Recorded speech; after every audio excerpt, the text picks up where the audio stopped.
Donc je suis content de vous retrouver en tout cas. Bienvenue à ceux qui nous rejoignent pour la première fois. N'hésitez pas à rester après le culte, qu'on prenne le temps d'échanger, de discuter, de faire un peu connaissance. Mais on a eu le week-end d'église le week-end dernier. Très beau week-end d'église, j'ai trouvé, qui nous lance très bien dans la saison dans laquelle on rentre, où on va prendre du temps pour parler de prière et d'intimité avec Dieu. Et pour lancer cette série de prédications ce matin, on va parler de s'arrêter, de ralentir. C'est la première prédication. Et en fait, ça me semble extrêmement important de commencer par là. Pourquoi ? Parce qu'en fait, on peut tout simplement pas développer de relation à Dieu et une vie de prière simplement en rajoutant des trucs à notre quotidien. Simplement en prenant notre vie telle qu'elle est et en rajoutant des trucs par-dessus en espérant que ça va tenir, que ça va passer. Si on voit les choses comme ça va nécessairement être source d'anxiété, ça va nécessairement être source de tension, et ça va peut-être être comme les résolutions de début d'année, c'est-à-dire que ça tient vaguement jusqu'à mi-janvier, et puis après, on sait ce qui se passe, hein. Ce qui avait déjà la priorité continue d'avoir la priorité, et tout ce qu'on avait voulu mettre en place a disparu. Donc ce matin, mon message, c'est de dire, si on veut vivre une vie de prière et d'intimité avec le Seigneur, il va falloir nécessairement ralentir, il va falloir s'arrêter. On va devoir sortir de cette agitation permanente dans laquelle on vit. C'est la première étape, c'est vraiment la première chose à faire. Et de cette première étape découle absolument tout ce qu'on verra après. Tout le reste découlera de ça. Je vous présente Dallas Willard. Plusieurs, vous le connaissez ici. C'est quelqu'un dont les écrits influencent beaucoup John Mark Comer, qui influence lui-même beaucoup notre Église, notre équipe de leadership, oui, moi-même, c'est vrai. Et si vous êtes là depuis un moment à Fireplace, vous savez que c'est des personnes dont on parle, et on aime les citer, on aime recommander leurs livres. Mais un jour, un des disciples de Dallas Willard l'a appelé, et il lui a posé cette question qui est extrêmement importante. Il lui a demandé « Qu'est-ce que je dois faire pour devenir la personne que je veux être ?» Qu'est-ce que je dois faire pour devenir la personne que je veux être ? Et je pense que vous sentez le poids de cette question, parce qu'on peut avoir toutes les bonnes intentions du monde sur la personne qu'on aimerait devenir, mais qu'est-ce qu'on doit faire pour que ça ait lieu ? Parce que bien souvent, il ne suffit pas de le vouloir pour que ça marche. Et Dallas Willard, il est resté silencieux pendant un moment. Apparemment, c'était son habitude de prendre le temps avant de répondre. Et puis, après un long silence, il a fini par dire « Tu dois impérativement éliminer la précipitation et la tyrannie de l'urgent de ta vie. » Je vous le redis, tu dois impérativement éliminer la précipitation et la tyrannie de l'urgent de ta vie. Et John Ortberg, qui est celui qui raconte cette histoire, c'était Dallas Willard, son mentor, il a noté cette réponse, il l'a trouvée intéressante, et il lui a dit « Ok, et quoi d'autre ? Qu'est-ce que je dois faire d'autre ?» Et encore une fois, temps de silence, Dallas Willard réfléchit, puis il répond « Il n'y a rien d'autre. Il n'y a rien d'autre. La précipitation est le grand ennemi de la vie spirituelle à notre époque. Tu dois impérativement éliminer la précipitation de ton programme. » Et c'est une réponse profonde et elle est au cœur de ce que j'aimerais vous partager ce matin, mais c'est sans doute pas la réponse à laquelle vous attendiez. Je ne sais pas si je me trompe en disant ça, mais je pense qu'on peut imaginer plein d'ennemis à notre foi. Parfois, on me pose cette question, on me dit, à Paris, ici, au XXIe siècle, c'est quoi les grands ennemis de la foi ? Et on peut penser à plein de choses, on peut penser à l'athéisme, on peut penser à l'apathie spirituelle, à la postmodernité, à l'islam, à la popularisation de l'évangile de prospérité, à l'effacement du genre, ou le porno sur Internet, ou les millions de questions que les gens se posent sur la violence dans l'Ancien Testament, ou encore la chute de pasteurs célèbres. Il y a tout un tas de choses. Mais je suis absolument convaincu que c'est d'abord cette agitation permanente, cet empressement, ce fait d'être absorbé par nos préoccupations, par les plaisirs de la vie et par toutes les opportunités qu'on a autour de nous, qui fait qu'on ne parvient pas à développer notre foi et notre relation à Dieu. Quand on pense à l'épidémie d'anxiété qui touche notre génération, à l'éclatement des familles, à la solitude chronique, à l'explosion du taux de suicide, à l'épuisement professionnel, au burn-out, tout ça, souvent, il y a la même racine dessous. Sous tout ça, il y a souvent la précipitation et l'agitation. Carl Jung, un médecin psychiatre suisse célèbre, il a fait plusieurs travaux, il avait parlé des catégories introverties et extraverties, il disait ceci, cette phrase percutante, il disait « La précipitation ne vient pas du diable, la précipitation, c'est le diable. » Et je ne sais pas pour vous, mais quand j'entends le mot diable, souvent, moi, je pense aux petits démons qu'on a dans les cartoons, là, dans les dessins animés. Il est posé sur l'épaule de quelqu'un, il a une fourche à la main. Ou alors, je pense à ces acteurs hollywoodiens qui sont là, qui incarnent le mal dans des films, dans des séries. Mais voici ce que dit John Mark Comer. Il dit « Le diable, Oui, c'est pas la seule situation de John Mark Comer. Le diable est bien plus intelligent que ce qu'on ne le croit. Aujourd'hui, vous avez bien plus de chances de rencontrer l'ennemi sous la forme d'une notification sur votre téléphone pendant que vous lisez la Bible, ou d'une incapacité à résister au prochain épisode de la série sur Netflix, ou d'une addiction à la dopamine liée à votre dépendance d'Instagram, ou d'un samedi matin que vous devez absolument passer au bureau, ou d'un match de plus que vous ne pouvez pas rater ce dimanche. Et Corrie ten Boom, une néerlandaise qui, pendant la Seconde Guerre mondiale, a sauvé beaucoup de juifs, un grand nombre de juifs, elle a dit un jour, « Si le diable ne peut pas vous faire pécher, il vous occupera. » Si le diable ne peut pas vous faire pécher, il vous occupera. Et elle n'a pas tort, parce que si on y réfléchit, l'agitation, la distraction numérique, la précipitation, la surcharge, vous appelez ça comme vous voulez, tout ça, ça produit sur nos âmes un effet très similaire à celui du péché lui-même. On dit souvent le péché, c'est manquer la cible. Mais c'est quoi la cible? Qu'est-ce que c'est la cible? Est-ce qu'on est d'accord que la cible, c'est l'union avec Dieu? C'est la communion avec Dieu, c'est ça l'objectif. Et si on voit les choses comme ça, alors le péché, comme l'utilisation excessive de notre téléphone, produisent un effet vraiment similaire, étonnamment similaire. L'un relève du domaine moral, l'autre peut sembler plus neutre, mais tous deux, ils peuvent saturer notre esprit. Tous deux, ils peuvent couper notre esprit de la connexion à l'Esprit de Dieu, qui est tout autour de nous, mais qui est aussi en nous. Et le résultat, c'est qu'on vit dans une sorte d'athéisme fonctionnel, où Dieu est réduit à une idée, une conviction, mais il n'est plus celui avec qui j'ai une communion constante, continue. Mais donc tout ça pour dire que, selon Willard, la raison principale pour laquelle tant de gens ne grandissent pas, tant de gens ne mûrissent pas, la raison principale pour laquelle tant de familles, tant de mariages ne s'épanouissent pas, la raison principale pour laquelle plusieurs personnes ne se remettent pas d'un traumatisme, c'est la précipitation. C'est l'hyperactivité. C'est le fait qu'on est débordé en permanence. Aujourd'hui, les psychologues, les professionnels de santé mentale, ils parlent même d'une maladie de la hâte. Et si vous croyez que je plaisante quand je dis ça, vous pouvez aller voir. Sur Internet, ça existe vraiment. La maladie de la hâte, c'est une pathologie et elle est définie comme ça, comme un malaise pendant lequel une personne se sent chroniquement à court de temps et a donc tendance à exécuter toutes les tâches plus rapidement et à perdre son calme lorsqu'elle rencontre un obstacle ou est retardée d'une manière quelconque. Et pour rendre ça plus concret, pour que ça nous parle, les psychologues ils proposent plusieurs symptômes pour diagnostiquer cette maladie. Un exemple, préparez-vous, c'est que vous changez de file au supermarché parce que l'autre elle a l'air plus courte. Et je ne sais pas si vous vous reconnaissez, mais je pense qu'on a un paquet à faire ça. Un autre symptôme, c'est vous arrivez à un feu rouge, où vous êtes dans les embouteillages, vous comptez les voitures et vous choisissez la file qui est la plus directe, qui va le plus vite. Il y en a qui se sont reconnus. Ou sinon, vous faites tellement de choses à la fois que vous en oubliez une au passage. Et je ne veux pas faire de la psychologie de comptoir ce matin, mais je crois qu'on est tous un peu contaminés, touchés par cette maladie de la hâte. Et d'ailleurs, réfléchissez-y, mais quand vous demandez à quelqu'un comment ça va, c'est quoi la réponse souvent? Ça va, juste un peu occupé, débordé, blindé, débordé. Mais faites attention, vous entendrez ça partout dans notre société. Tout le monde est occupé, tout le monde est pressé. Les étudiants sont débordés, les parents sont débordés, les jeunes pro-célibataires sont débordés, les couples dont les enfants sont partis sont débordés, les retraités qui passent la moitié de l'année en vacances sur la Côte d'Azur sont débordés, eux aussi. Mais tout le monde dans le monde occidental, on est pressé, on est occupé, on est débordé. Je ne suis pas en train de dire qu'il n'existe pas une saine forme d'activité où la vie elle est remplie de choses importantes. Et dans ce sens-là, on pourrait dire que Jésus lui-même était occupé. D'ailleurs, il était même très occupé. On pourrait même dire qu'il avait beaucoup de choses à faire, mais il n'avait pas trop à faire. Le problème, ce n'est pas quand on a beaucoup à faire, c'est lorsqu'on a trop à faire. Et du coup, on a trop à faire, on n'a pas assez de temps, donc qu'est-ce qu'on fait? On accélère. Pour tout faire rentrer, pour tout caser, on accélère. On accélère notre corps, on accélère notre esprit, on accélère nos relations. Nos conversations avec les autres, elles deviennent rapides, expéditives, il faut que ce soit efficace. On vit à un rythme effréné. Et ce rythme-là, il est incompatible. Incompatible avec la vie dans le royaume de Dieu, parce qu'on n'a tout simplement pas été conçu pour ça. Et les conséquences sont vraiment énormes, tant pour notre santé émotionnelle que pour notre vie spirituelle.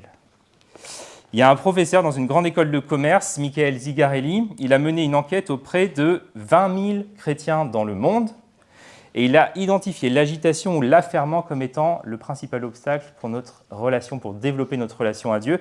Et voilà le résumé de cette enquête. Je vous la lis. C'est édifiant. Il dit « Il se peut que les chrétiens soient en train d'intégrer une culture de l'affairisme, de la précipitation et de la surcharge d'activité, ce qui conduit à une marginalisation croissante de Dieu dans leur vie quotidienne, conduisant par conséquent à une détérioration de la relation avec Dieu, ce qui résulte en une plus grande vulnérabilité et une tendance à adopter des principes séculiers sur la manière de vivre, ce qui produit au final une plus grande conformité à une culture de l'affairisme, de la précipitation et de la surcharge. » Et le cycle recommence, devenant cercle vicieux. Et à ce petit jeu, soit dit en passant, les pasteurs sont les pires. Les pasteurs sont les pires, ils sont classés au même niveau que les médecins et les avocats. Et pour revenir à la prière, puisque c'est sur ça qu'on veut mettre l'accent dans cette saison, très souvent, on va prier comme on vit, c'est-à-dire à toute allure. Nos prières, elles ont tendance à être le prolongement de mon agitation quotidienne, de la folle manière dont je vis la vie.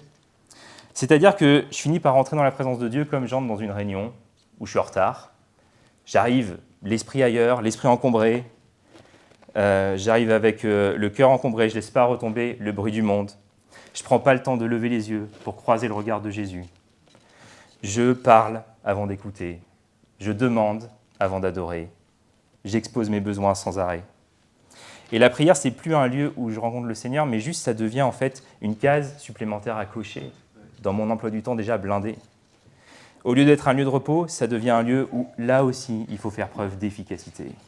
Il faut performer. Au lieu d'être une relation, elle se transforme en un monologue que souvent on va conclure à la hâte. Et encore John Mark Comer, mais dans son livre « Ralentir de toute urgence », il nous propose 10 symptômes de la maladie de la hâte. Je vous les mentionne, mais je vous invite surtout à lire son livre pour aussi vous aider à faire un inventaire de vous-même. Premier symptôme, c'est l'irritabilité. C'est-à-dire que vous êtes à cran. Vous réagissez au quart de tour, vous vous vexez facilement. L'hypersensibilité, c'est un peu similaire, mais un rien suffit à vous blesser, à vous énerver ou à vous mettre de mauvaise humeur. L'agitation intérieure, c'est-à-dire que quand enfin vous arrivez à dégager du temps, vous avez des vacances, vous avez un sabbat, vous avez un temps off, mais vous n'arrivez pas à vous détendre. Vous devez attraper votre téléphone, il faut mettre la télé, il faut lancer un podcast, il faut vérifier nos messages, il faut vérifier nos mails, il faut faire un peu de travail. En fait, on ne sait juste plus dormir, respirer, ralentir, s'arrêter. L'addiction au travail, toujours un mail de plus, 1 heure de plus au bureau, 1 heure de plus à étudier, quel que soit votre domaine. L'insensibilité émotionnelle, c'est-à-dire que votre palette émotionnelle se réduit et souvent il ne reste plus que 2 couleurs dominantes, 2 émotions dominantes qui sont l'anxiété et la colère. Vous n'arrivez plus à faire preuve d'empathie, de compassion. Vous n'avez plus la capacité de ressentir la douleur des autres et ni votre propre douleur d'ailleurs. Je continue, 6e chose, les priorités désordonnées. Vous vous sentez déconnecté de votre identité et de votre vocation. C'est intéressant, vous vous laissez toujours entraîner dans la tyrannie de l'urgent et non de l'important. Votre vie, elle est réactive et non pas proactive. Et vous êtes plus occupé que jamais, mais vous avez l'impression de manquer de temps pour ce qui compte vraiment pour vous, pour ce que vous avez vraiment envie de faire. Manque de soins pour votre corps, vous ne dormez pas assez, vous faites peu d'exercice physique, vous prenez du poids. Au réveil, vous êtes fatigué et vous survivez grâce au sucre et au café. En gros, c'est ça. Des comportements d'évasion, vous vous réfugiez dans Netflix, dans Disney+, l'alcool, le travail, l'église, le sport, le porno, la rando. Certaines de ces choses sont bonnes, mais elles peuvent devenir des échappatoires qui vont vraiment nous faire oublier notre quotidien et notre douleur quotidienne. L'abandon des disciplines spirituelles, l'avant-dernier, ces moments où on prend du temps pour être touché par Dieu, pour laisser Dieu nous aimer et pour devenir nous-mêmes des personnes qui allons aimer. En fait, c'est souvent les premières choses qu'on met de côté, qu'on abandonne. Et enfin, l'isolement. Vous vous sentez déconnecté de Dieu, des autres et de vous-même, et de votre propre âme. Alors, je vous laisse faire le calcul. Quel est votre score? Qu'est-ce que vous obtenez? Est-ce que c'est 6 sur 10, 7 sur 10, 8, 9? Et John Mark Comer raconte que la première fois qu'il a lu cette liste, en fait, il s'est dit « je suis peut-être à 7 sur 10 ». Et sa femme l'a regardé et avec douceur, elle lui a dit « non, mon chéri, 10 sur 10. 10 sur 10, 100%. » Mais l'affairisme pathologique, la distraction et l'agitation, souvent, c'est aujourd'hui les obstacles majeurs à notre vie spirituelle. Et je me demande tout simplement si Jésus nous dirait pas à nous tous, à toute notre génération, ce qu'il a dit à Marthe dans l'Évangile. Tu t'inquiètes et tu t'agites pour beaucoup de choses, mais il n'y en a qu'une seule qui soit vraiment nécessaire. Et ce qui est nécessaire, les amis, c'est d'apprendre à ralentir. Ce qui est nécessaire, c'est d'apprendre à trouver des moments où je ne fais rien d'autre que d'être attentif à Jésus.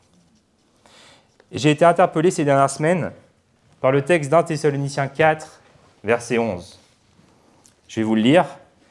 Voilà ce que Paul dit en 1 Thessaloniciens 4. « Ayez pour ambition de vivre en paix, de vous occuper de vos propres affaires et de gagner votre vie de vos propres mains, comme nous vous l'avons déjà recommandé. » Alors, l'expression « avoir l'ambition de vivre en paix », elle sonne un peu ambiguë en français, parce qu'on a l'impression que ce que Paul nous demande, c'est de surtout pas être en conflit. C'est ça qu'on a l'impression. Parce que le sens du mot premier en français, c'est ce sens-là. Ce sens du mot paix en français, c'est le premier sens, pas être en conflit. Mais en grec, c'est pas ça. C'est pas premièrement une question de pas être en conflit, c'est plus une question d'être en paix dans le sens d'être paisible, d'être dans une absence d'agitation. C'est un mot qui est connoté avec l'idée de repos. Et ces deux choses, souvent, elles sont un peu antagonistes dans notre culture, le fait d'être ambitieux et le fait de vouloir vivre paisiblement, puisque souvent, on associe l'ambition au fait de faire des choses, d'accomplir des choses, de faire toujours plus de réalisations, plus d'objectifs.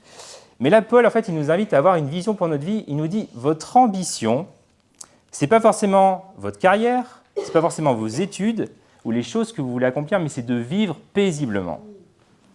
Et je trouve ça très juste de présenter ça comme une ambition, de dire que c'est un objectif en soi, parce que ce n'est pas quelque chose qui vient tout seul. Je ne vais pas y arriver naturellement, mais j'ai besoin de mettre des choses en place pour me permettre de vivre plus paisiblement, de faire de l'espace, de créer de la marge dans ma vie, pour vivre plus simplement et pour laisser de la place à Dieu. Et ça ne veut pas dire qu'il ne faut pas avoir de loisirs ou qu'il ne faut pas chercher à accomplir des choses dans la vie, mais c'est de dire qu'une fois que ces choses elles sont là et elles s'accumulent dans notre vie, elles prennent de la place, ça va devenir difficile en fait. Ça va nous amener à un tel niveau d'agitation, d'empressement, que c'est plus compatible avec une bonne hygiène de vie spirituelle. Alors on pourrait se dire, c'est un peu ironique que ce soit Paul qui dise ça quand même. Parce que Paul, paisible, je ne sais pas, est-ce que c'est l'image que vous avez de lui ? Moi j'ai plutôt l'image de quelqu'un d'hyperactif, que Dieu a utilisé, qui était totalement dans l'action, qui se sacrifie entièrement pour servir Dieu. Et je pense qu'il y a quelque chose de tout à fait vrai là-dedans. Paul était ainsi. D'ailleurs, on pourrait dire que Paul était un bourreau de travail. Peut-être vous vous rappelez de cet épisode où le lendemain matin, il doit prendre le bateau. Du coup, il sait qu'il n'a plus beaucoup de temps. Donc, qu'est-ce qu'il fait ? Il enseigne toute la nuit. Voilà, au point qu'il y en a un qui finit par s'endormir, tomber par la fenêtre, et vous vous rappelez de cet épisode, il meurt. Mais voilà, Paul, c'était un peu un bourreau de travail. On a l'impression que c'est quelqu'un qui s'engage vraiment à fond. Et en même temps, ce qui m'a pris longtemps à réaliser, c'est que, et c'est peut-être bête à dire, mais Paul était un juif du 1er siècle. Paul était un juif du 1er siècle, donc ça veut dire qu'il s'arrêtait une journée par semaine. Rien n'indique qu'il a arrêté de pratiquer le sabbat. Donc une journée par semaine, il était à l'arrêt. Ensuite, il voyageait pendant des jours et des semaines, soit à bateau, soit à pied. Donc pendant ce temps-là, il était à l'arrêt, dans le sens qu'il ne pouvait rien faire de particulier. Et en plus, une bonne partie de son ministère, il le passe en prison. Ce qui, en termes d'arrêt, c'est quand même assez ultime. Et tout ça, c'est même sans compter qu'il n'avait pas de téléphone, qu'il n'avait pas de réseaux sociaux, qu'il n'avait pas d'adresse mail. Et donc, moi, qui me représentais Paul comme quelqu'un d'hyperactif et que Dieu avait utilisé dans son hyperactivité pour accomplir beaucoup, en fait, comparé à la majorité d'entre nous, il ne faisait rien de ses journées. Et quand je dis rien de ses journées, c'est dans le sens pas forcément quelque chose de productif. Mais vraisemblablement, il passait énormément de temps à méditer les Écritures, à prier, à être attentif à sa réalité intérieure, à être attentif à ce qui se passait dans son cœur pour chercher et discerner là où Dieu voulait l'amener. Et en fait, une bonne partie de ses journées était à l'arrêt. Et une bonne partie de son ministère était à l'arrêt. Et je crois vraiment que ce n'est pas un hasard, je crois que c'est au travers de ces temps morts, de ces temps d'arrêt que Dieu a façonné Paul pour ensuite lui permettre d'être utilisé par lui de manière très active, très intense, quand c'était le moment pour lui de passer à l'action. Et ça, c'est vraiment quelque chose qu'on doit réapprendre à faire, parce qu'aujourd'hui, ces contraintes-là, on ne les a plus. Rien dans notre société ne nous oblige à poser un jour de congé, à nous arrêter le dimanche. Rien. Et plus personne a des temps de trajet délirant, alors ça peut nous arriver parfois en région parisienne, mais où on ne peut rien faire, où on ne peut pas se connecter. On a notre téléphone dans la poche. Généralement, tout de suite, on va se connecter. Naturellement, on est connecté en permanence. Et ça va être à nous de nous déconnecter volontairement. Donc c'est à nous vraiment de discerner comment on doit réapprendre à vivre ces temps, comment ralentir, comment créer de l'espace. Je vous ai parlé de Paul, je vais vous parler juste 2 minutes de Jésus, notre modèle, notre maître. Un jour, on a demandé à Dallas Willard si vous devez décrire Jésus en un mot. Ce serait lequel ? Donc, temps de silence, comme d'habitude, avec Dallas Willard. Je ne sais pas à quoi vous pensez. Qu'est-ce que vous diriez ? Un mot pour décrire Jésus.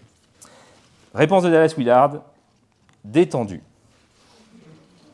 Détendu. Je ne sais pas si c'est ce mot-là que vous auriez choisi. Je ne sais pas si c'est comme ça que vous imaginez Jésus de Nazareth. Mais la prochaine fois que vous lisez les évangiles, ayez ça en tête et regardez en fait le nombre de fois où des enseignements de Jésus naissent d'une interruption. Il y a quelqu'un qui est là, qui arrête Jésus. Il y a quelqu'un qui crie vers Jésus. Il y a quelqu'un qui touche son vêtement. Il y a quelqu'un qui lui pose une question de piège. Et à chaque interruption, Jésus n'est jamais pressé. Jésus n'est jamais anxieux. Jésus n'est jamais paniqué. Il offre une parole de sagesse. Il donne une parabole. Il fait une guérison. Qu'est-ce qu'il donne aussi ? Une parole prophétique. Parfois, il corrige. Parfois, il recadre. Et toujours, on sent qu'il aime les gens qui sont là. Et c'est C.S. Lewis, un jour, il a dit que la manière dont vous réagissez à une interruption révèle qui vous êtes vraiment. La manière dont on réagit à une interruption révèle qui on est. Et ça, c'est terrible, surtout quand vous êtes jeune parent, parce qu'on est constamment interrompu par ses enfants. Mais même si vous n'êtes pas parent ce matin, quand vous êtes interrompu, honnêtement, comment vous réagissez ? Et je vais donner la réponse, mais très souvent, ce qui se passe, c'est qu'au mieux, on réagit avec de l'anxiété, au pire, avec de l'agacement. Souvent, c'est comme ça qu'on réagit. Alors que Jésus, lui, répondait par la compassion, par la sagesse. Jésus arrivait à être pleinement présent, au moment présent, même quand la vérité était dure à dire. Et peut-être c'est le cas pour plusieurs ici. Moi, je me rends compte que certains de mes pires moments, c'est quand je suis pressé. Quand il faut faire sortir les enfants de la maison parce qu'il faut vite partir à l'école, ou alors quand je croise quelqu'un dans la rue et juste je n'ai pas le temps de m'arrêter parce que je suis déjà en retard sur la prochaine chose à faire, à ce moment-là, ce qui sort de moi, je peux vous le dire, ce n'est pas de la compassion, ce n'est pas de la sagesse, ce n'est pas de l'amour, mais c'est plutôt la tension, l'anxiété, le stress, la colère, tout sauf de l'amour. Et en fait, la précipitation et l'amour sont incompatibles. L'urgence et l'amour sont comme l'huile et l'eau, c'est juste impossible à mélanger. Impossible. Et je me demande si ce n'est pas si surprenant que finalement l'apôtre Paul, dans sa première épître aux Corinthiens, quand il parle de l'amour, la première chose qu'il dit, c'est « l'amour est patient ». L'amour est patient. On pourrait dire « l'amour n'est pas pressé ». Et ce n'est pas pour rien non plus que dans les Écritures, on parle de marcher avec Dieu, de cheminer avec Dieu. Vous avez vu, on ne parle pas de courir avec Dieu. Et dans son livre « 3 km à l'heure », le théologien japonais Koyama, il écrit ceci. Je l'avais déjà cité, il me semble, mais il dit « Dieu marche lentement parce qu'il est amour. S'il n'était pas amour, il irait beaucoup plus vite. L'amour a sa juste vitesse, une vitesse intérieure, une vitesse spirituelle. Il s'agit d'une vitesse différente de la vitesse technologique à laquelle nous sommes habitués. Elle est lente, mais elle domine toutes les autres vitesses puisqu'elle est la vitesse de l'amour. » Et je pense qu'on peut se rendre compte que dans notre culture, lent, c'est un terme péjoratif. Quand on dit quelqu'un est lent, ce n'est pas positif. On sait tous, la lenteur, ce n'est pas une bonne chose. Ce qui compte, c'est la rapidité, c'est l'efficacité. Mais vous savez quoi, dans le royaume inversé de Dieu, c'est exactement l'inverse. La lenteur vient de Jésus. La précipitation est du ressort du diable. La lenteur vient de Jésus parce que Jésus est amour. Alors, ça va jusque-là ? Qu'est-ce qu'on fait avec tout ça maintenant ? Qu'est-ce qu'on fait ? Réponse courte. Je vous propose d'acheter le livre de John Mark Comer pour 19 €. Mais je touche rien dessus, vraiment. Mais je dis ça et je plaisante qu'à moitié en vrai parce que vraiment je vous le recommande. Mais sinon, une autre réponse un peu plus sérieuse, c'est de s'arrêter. Ok, de s'arrêter et de faire silence. Donc j'aimerais vous encourager ce matin à une discipline spirituelle en particulier. C'est le fait d'être seul, d'être dans le calme, dans le silence pour prendre du temps avec Dieu. Et je souligne cette discipline en particulier. Pourquoi ? Parce qu'en fait, il me semble que c'est celle-ci qui ne peut pas être vécue dans une vie d'empressement où on cherche à toujours faire plus, à toujours accomplir plus, à toujours réaliser plus. Parce que cette discipline, précisément, elle nous offre un moment où en fait on n'est pas actif. On s'arrête, on ralentit et on n'a juste aucun but si ce n'est de se connecter à Dieu et à sa présence et à le laisser nous façonner. Dans Luc 5, versets 15 à 16, voici ce qu'on lit. « Cependant, la réputation de Jésus se répandait de plus en plus, des foules nombreuses se rassemblaient pour l'entendre et se faire guérir de leur maladie. Mais Jésus se retirait dans des endroits isolés où il priait. » Et dans l'évangile de Luc en particulier, la vie de Jésus, elle peut être présentée selon deux axes. Plus il était célèbre et donc plus il était occupé et sollicité, plus il se retirait dans des coins calmes, paisibles, pour prier. Et nous, en général, on fait exactement le contraire. Lorsqu'on est trop occupé, lorsque la vie est enthousiasmante, que les gens veulent nous voir, ils se disputent notre temps, la première chose qu'on met de côté, qui passe à la trappe, c'est la recherche d'un endroit calme et solitaire pour être avec le Père. C'est la première chose qu'on met de côté. Alors que pourtant, encore et encore, on voit Jésus dire stop. On le voit mettre une limite à son activité pour prendre du temps seul, en silence, et passer du temps avec le Père. Et je pense que si c'était nécessaire pour Jésus, qui était parfaitement connecté avec le Père, c'est d'autant plus important pour nous de faire ça. On a besoin de suivre l'exemple de Jésus, de ralentir, de nous arrêter et de faire silence devant Dieu. Et si on veut vraiment bénéficier de la prière telle qu'elle nous est présentée dans la Bible, en fait, il ne s'agit pas toujours d'accumuler toujours plus de paroles, ou alors de battre des records de nombre d'heures dans la prière, mais c'est de créer en fait suffisamment d'espace, de silence, de calme, pour être attentif à ce qui se passe dans nos cœurs et à ce que Dieu veut en faire. Si vous lisez Tactique du diable de C.S. Lewis, vous verrez qu'il met en scène des démons qui s'inquiètent du silence. Ils sont inquiets vis-à-vis du silence parce qu'ils perçoivent ça comme une menace pour leur cause. Et le démon principal, Screwtape, il va même jusqu'à qualifier le royaume du diable de royaume du bruit. Et il explique que le bruit, c'est le moteur de leur système et que l'un des buts des démons, il ne le cache pas, c'est de remplir l'univers entier de plein de bruit, d'un maximum de bruit. Mais effectivement, comment est-ce que Dieu peut nous parler? Comment est-ce qu'il peut nous interpeller? Comment est-ce qu'il peut nous révéler des choses? Comment est-ce qu'il peut nous montrer ce qui ne va pas dans nos vies, ce qui doit changer, si on est dans un bruit constant? Si on évolue dans ce bruit, c'est seulement dans la silence et dans la solitude qu'on peut faire face à notre propre âme, avec ses côtés obscurs, avec ces zones d'ombre, avec ces conflits qui vont échapper à notre attention quand on est là, dans le bruit, à passer du temps, à interagir avec le monde et avec les autres. Et si on veut vivre ça, encore une fois, ça implique de ralentir. Ça implique de ralentir et surtout de ne pas faire l'erreur de se dire « je vais rajouter un truc de plus dans ma vie ». Parce que ça, c'est ce qu'on fait, c'est l'erreur typique. Mais si vous vous dites « je ne vais rien changer à mon quotidien et je vais prier 3 heures, prière et silence, 3 heures de plus par semaine », ce qui va se passer, c'est que sûrement la première semaine, ça passe. La deuxième, vous allez faire ça 1 heure et la semaine suivante, ça sera terminé. Vous aurez oublié, vous serez passé à autre chose. Alors j'aimerais juste vous donner quelques conseils pratiques pour vivre ça. John Mark Comer, dans son livre, il a une liste de 20 conseils extrêmement pratiques pour ralentir. Certains sont même relativement sympas, relativement amusants, comme le fait de prendre par exemple la file d'attente la plus longue à la caisse du supermarché, une fois que vous avez fini vos courses. Mais je voulais vous proposer 3 conseils pratiques pour nous aider à ralentir et à être moins agités et moins distraits au quotidien. La première chose, c'est le fait de limiter notre utilisation des applications chronophages ou distrayantes. Parce qu'il me semble qu'une question qui se pose, souvent on dit « voilà, j'ai pas le temps, j'ai des enfants en bas âge, j'ai un boulot hyper prenant, j'ai telle chose. » Souvent, plein de bonnes choses qui nous prennent du temps. Mais une question qui se pose, c'est est-ce que j'ai vraiment trop de choses à faire dans ma vie? Ou est-ce que j'ai mon temps qui m'est volé par tout un tas de distractions qui en soi ne sont pas si indispensables? Alors rassurez-vous, je ne vais pas le faire, mais si je pouvais voir votre décompte d'utilisation de YouTube, de Netflix, de Facebook, d'Instagram, de TikTok, de beIN Sport, est-ce que j'aurais le sentiment que vous avez le temps pour rien faire?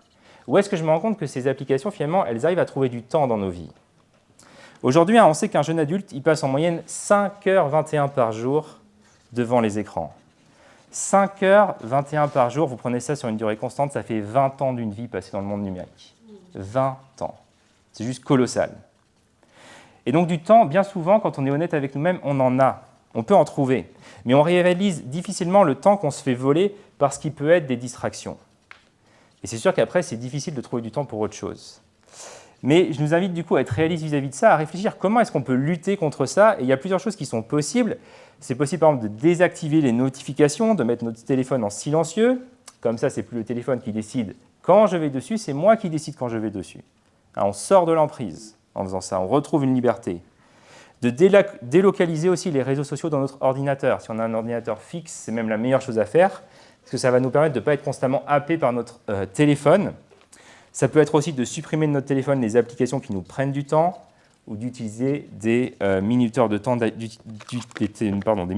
d'utilisation sur une appli. Et dans le même sens, une autre proposition, ça serait le fait de ne pas avoir d'écran dans sa chambre. Donc pas de télé, pas de PC et surtout pas de téléphone. Et je pense que c'est ça le plus dur pour nous, de ne pas avoir de téléphone dans notre chambre. Mais la grande majorité d'entre nous, c'est ça qu'on a. Et souvent, le téléphone, il va venir nous voler notre dernière attention de la journée, notre temps et notre sommeil même parfois. Et là encore, on peut se dire, c'est bon, on va lutter. Mais je vous garantis que si on ne prend pas la décision de sortir le téléphone de la chambre, on n'y arrivera pas. On va se faire happer. On va finir par passer des heures de sommeil à regarder Netflix ou quelque chose d'autre. Et une idée, ça peut être même d'utiliser des boîtes physiques où il y a une sorte de timer. Vous pouvez mettre votre téléphone dans une boîte physique, il est bloqué pendant 8 heures et vous ne pouvez plus y avoir accès. Donc, libre à vous de voir ce que vous voulez faire. Mais vraiment, tout ce que je vous dis, c'est des encouragements très forts de ma part dans ce sens-là. Il y a quelques temps, j'ai entendu l'interview du patron de Netflix et on lui demandait « Est-ce que vous êtes inquiet de voir toute la concurrence ?» Il y a Prime, il y a Disney, il y a plein de concurrence. Et le patron de Netflix, il a eu cette réponse qui me semble très juste, très cynique aussi, mais de dire « Mais en fait, notre principal concurrent, ce n'est pas Disney ou ce n'est pas Prime, mais c'est le sommeil des gens. » C'est ça notre principal concurrent. Le business model de Netflix, c'est de nous voler nos heures de sommeil. C'est là-dessus que Netflix se fait de l'argent. Donc soyons conscients, il y a des milliards d'euros, des milliards de dollars qui sont dépensés pour nous distraire toujours plus, pour nous donner toujours plus de divertissement, pour nous voler notre sommeil, pour nous voler notre attention et pour nous voler notre temps. Donc je vous invite vraiment à lutter contre ces distractions qui sont là, qui viennent nous arçonner au quotidien. Une autre chose, c'est d'accueillir l'ennui. Alors peut-être que vous n'allez pas trouver ce conseil si incroyable, mais je trouve qu'il est vraiment important. En fait, c'est de ne pas toucher son téléphone pendant les temps morts. Imaginez tous les temps morts que vous pouvez avoir dans une journée. Il y en a plein. L'ascenseur, la file d'attente, la salle d'attente, les toilettes, je ne sais pas ce qu'il y a encore, la voiture, les transports, mais tout ce que vous pouvez imaginer, tous les moments où vous avez plus de 10 secondes, et généralement, votre réflexe, c'est quoi? C'est hop, je sors le téléphone. Et hop, généralement, on va passer 2 minutes sur Instagram, et c'est souvent les 2 minutes les plus passionnantes de notre journée, les plus enrichissantes, hein, n'est-ce pas? Mais dans ce temps-là, en fait, ce dont on a envie, c'est même pas de YouTube ou d'Instagram ou quoi, mais c'est en fait, on veut tuer l'ennui. On s'ennuie, donc on veut tuer l'ennui, donc on sort notre téléphone. Et je vous invite vraiment en fait, à accueillir cet ennui comme un moment pour faire le point, même si sans doute ça paraîtra bizarre, parce que tout le monde dans la salle d'attente sera sur son téléphone, mais prenez le temps d'accueillir cet ennui et de vous dire, OK, qu'est-ce que je suis en train de vivre aujourd'hui? Qu'est-ce que je suis en train de vivre aujourd'hui?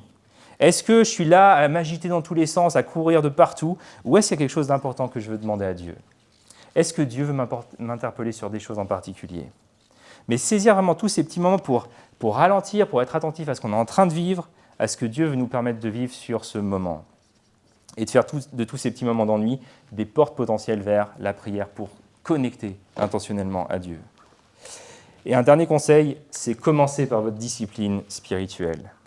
De placer ça d'abord. L'idée, c'est de se dire, OK, de quoi j'ai besoin dans mon quotidien pour être en bonne santé spirituelle? À quel moment j'aimerais lire ma Bible? À quel moment j'aimerais passer du temps dans la prière? À quel moment je voudrais prendre un temps avec des frères et sœurs? Et de pouvoir noter en priorité les éléments qui vous ressourcent et qui sont les éléments de base de ma vie spirituelle et de s'y tenir après, de vraiment s'y tenir. Et une fois qu'on a fait ça, après on fait le point en se disant, du coup, qu'est-ce qui doit sortir? Qu'est-ce qui ne peut plus rentrer? Quelles sont les choses que je ne peux plus faire? Et de faire quelque part le deuil aussi de ces choses-là. Ça peut être un certain deuil vraiment de faire moins de choses, mais de le voir comme quelque chose qui finalement va nous ressourcer et qui va nous mettre dans la bonne direction, en particulier cette ambition de vivre plus paisiblement nos vies. Et d'arriver à cette simplicité de vie qui nous permet d'être attentifs à ce qui est important, notre relation à Dieu, notre relation aux autres, notre relation à nous-mêmes. Alors, je vous propose de conclure. Je vois le temps qui passe, mais je vais conclure en vous disant que développer une spiritualité du ralentissement, ça commence maintenant. La période de carême qui vient peut être un bon moment pour ça, d'ailleurs. Mais je ne vous cache pas que ça va être une démarche radicale. Dallas Willard, il parle de l'élimination impitoyable de la hâte. Et effectivement, je trouve que ça a quelque chose d'impitoyable dans notre contexte, avec nos smartphones, nos Wi-Fi, nos notifications qui fusent, nos mails, nos alertes, nos rappels, notre agitation permanente, le rythme effréné à Paris, les agendas blindés, tout genre de choses. Il y a quelque chose d'impitoyable dans le fait de vouloir ralentir. Et ça ne se fera vraiment pas tout seul. Rien ne se mettra en place comme ça, juste sans rien faire, sans être proactif ou intentionnel. Et John Ortberg, qui a écrit la préface du livre de John Mark Comer, il glisse dedans cette remarque tellement pertinente. Il dit « Choisir de vivre une vie sans hâte à notre époque, c'est un peu comme faire vœu de pauvreté dans les siècles passés. » C'est effrayant. C'est un acte de foi. Mais il y aura des richesses plus profondes à découvrir lorsque nous ressortirons de l'autre côté du tunnel. Donc ce matin, je ne suis pas là pour vous dire « j'ai tout compris, moi j'arrive à appliquer ça, je marche avec Jésus en mode zen, du lever jusqu'au coucher ». C'est pas vrai, ce ne serait pas vrai. Mais je peux vous dire une chose, c'est que je suis conscient que le plus grand danger pour moi, et je pense pour beaucoup d'entre nous, ce n'est pas de renoncer à notre foi en Jésus, mais c'est d'être tellement distrait, tellement pressé, tellement préoccupé qu'on va finir par se satisfaire de vivre une vie spirituelle médiocre devant Dieu. Et j'ai juste pas envie de ça. J'ai juste pas envie d'arriver à 50, 60, 70 ans, me dire j'ai passé ma vie finalement, je l'ai juste survolé, je ne l'ai pas vécu réellement. Il y a des richesses plus profondes à découvrir de l'autre côté du tunnel, comme le dit Ortberg, et ces richesses, je les veux pour moi, je les veux pour ma famille, je les veux pour nous, je les veux pour notre Église et pour tous ceux qui sont ici dans cette pièce. Donc je vous l'annonce, Fireplace, on entre dans une saison non pas d'accélération, mais de ralentissement. On va ralentir. On va ralentir consciemment, on va ralentir volontairement pour faire de la place pour Jésus, pour la prière, pour le silence et pour l'écoute de ce que Dieu veut faire dans nos vies et dans notre Église. Je voulais vous inviter à répondre à ce message et le faire avec un temps de silence, justement. Je vais vous guider un peu dans ce temps de silence et j'ai demandé à l'équipe aussi de venir derrière moi pour jouer. Mais simplement avec ce verset du psaume 37 qui dit « Demeure en silence devant l'Éternel et attends-toi à lui ». Est-ce qu'on peut juste passer un temps où on se met devant Dieu pour commencer et il n'y a aucun objectif si ce n'est de connecter avec Dieu. Aucun objectif, rien, aucune performance, un moment gratuit avec Dieu, sans objectif, sans urgence, juste pour être avec lui. Prenez ce temps-là, quelques instants, juste pour être avec Jésus.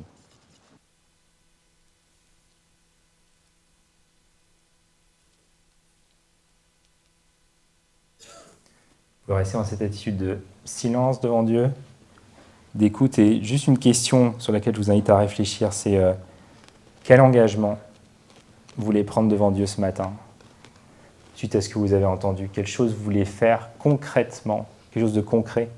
Pas juste se dire je vais ralentir, mais vraiment quelque chose de concret. Pas un grand principe, quelque chose de concret. Je vais arrêter ça, je vais faire de la place pour ça. Peut-être même ça peut être plus qu'un engagement, ça peut être un renoncement personnel. Je renonce à ça. Pour la période de carême qui vient, ça peut être le moment de faire ça aussi. Renoncer à des réseaux sociaux, renoncer à YouTube, renoncer à Netflix, renoncer à certaines choses. Mais qu'est-ce que vous voulez prendre comme engagement devant Dieu, juste pour arrêter d'être distrait, arrêter d'être occupé, d'être débordé, et lui faire de la place.